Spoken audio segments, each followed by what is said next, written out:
د ټول نه زیات خوړلو ولا خوراک چې دی هغه غنم یا ورجې نه دي. پردی حق چې دی دا د ټول نه زیات خوړلی کېږي. د چا سره چې د واسطه راشي او وی ګورې نو زیاتکر داسې خلک په تا ته میلاویږي چې هغه به پردی حق خوري. که قرض د چاله ورکړې نو واپسي تا ته ستا هغه قرض چې دی دا نه میلاویږي. که مزدوري دې وکړه نو مزدوري چې دی هغه به تا ته ډېره په مشکله باندې میلاویږي.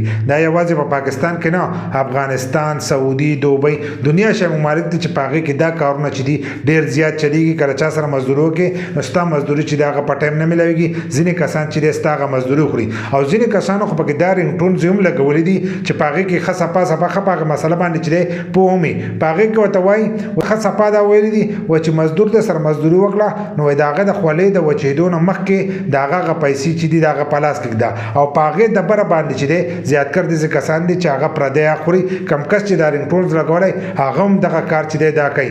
بل لا پردی حق چې دی هغه شهید ته هم نه بخلی کېږي. شهید ته هر شی بخلی کېږي خو پردی حق چې دی دا ورته نه بخلی کېږي. یو څو ورځې مخکې مې د بجلیګر مولوي صاحب یو مسله اورېدله. په هغې کې هغه وی که د یو کس په بل کس باندې یوه پیسې او په ورځ د آخرت ته هغه غواړي نو هغه به هغه پیسې چې ده هغه ته به د جهنم په یخ کې هغه پیسې ښکارېږي.